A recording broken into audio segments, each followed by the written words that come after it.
I'm sitting with MidAmerican Conference Commissioner Dr. John Steinbrecher. John, talk about today and another monumental day for the MidAmerican Conference. Really exciting day for our conference as we make the first of what will be 4 announcements in which we will be adding 2 primary bowls over the next 6-year period, bringing us to a total of 5 primary bowls for our conference for the 2014 through 2019 period.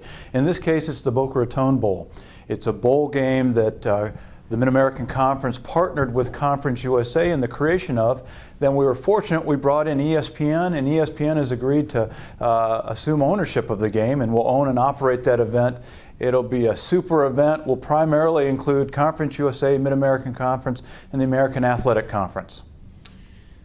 About 3 months ago, back at Media Day for the MidAmerican Conference, you talked about one of the objectives and goals for the conference to be increasing the number of primary bowl partnerships.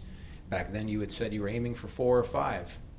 Talk about this goal that you've met and how this is creating another opportunity for our football programs. Well, we thought 4 was certainly very realistic and thought 5 was certainly a stretch goal.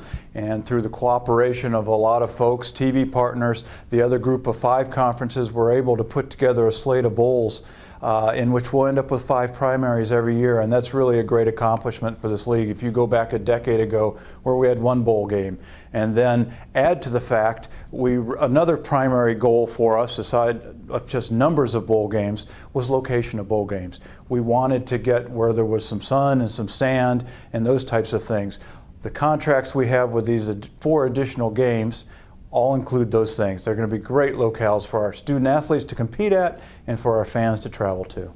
You talked about Florida becoming a destination, and with the Boca Raton Bowl, how about the specifics of the bowl as far as where the game is played and some of the facilities around it? Absolutely. The game will be played on the campus of Florida Atlantic University. They have a wonderful, little over 30,000 seat stadium with a ton of amenities. It's perfect location, perfect size. We will be staying in resort properties in that area. In the Boca Raton, West Palm Beach area, you're pushing an hour north of Miami. It's really a great locale. There are ample places to fly into, you could drive into. We think it'll be a wonderful destination for our membership. Talk about the collaboration of the conferences coming together and really bringing this rotation together for the best of all 5 conferences. Absolutely, and it really has been a collaborative effort. I think we all brought different things to the table, and we've worked together to facilitate games in which all could participate. At the end of the day, we're going to end up with 5 primary games. Conference USA will be at 5 primary games. The Mountain West will rotate between 5 and 6 primary games. Sun Belt will be at 3 primary games. And I believe the American Athletic Conference will rotate between 6 and 7 games. So I think everyone is going to win through this collaborative effort.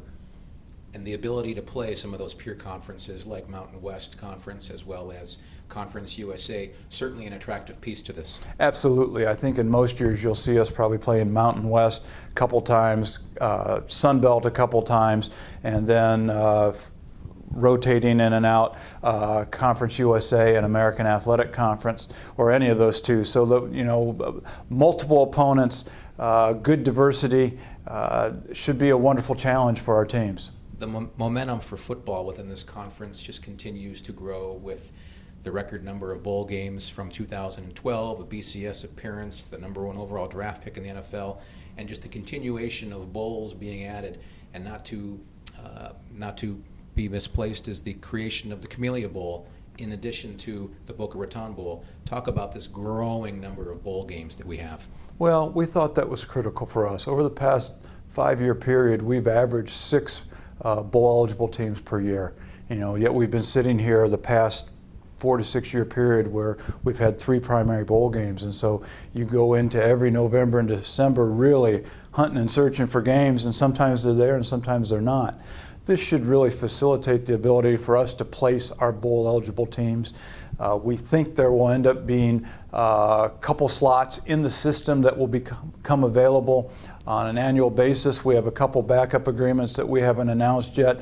And so I think we're positioned well to put our bowl-eligible teams into games. And finally, what's your last message for our student athletes, our programs, and our fans with this announcement? Well, again, our student athletes have from starting years ago to where we are today, they each are building upon the successes they have had. And each year, and each generation of teams and classes has continued to raise the level of Mid-American Conference football. And so that has helped facilitate some of the opportunities that are coming to us today. And so we need to continue those things, and we need our teams to continue to be really competitive on the field, and I like where that's headed. We need our fans to turn out and come and support us at these bowl games. Again, we're going to start going to a lot of really nice destinations, and we hope some of these folks will come along with us.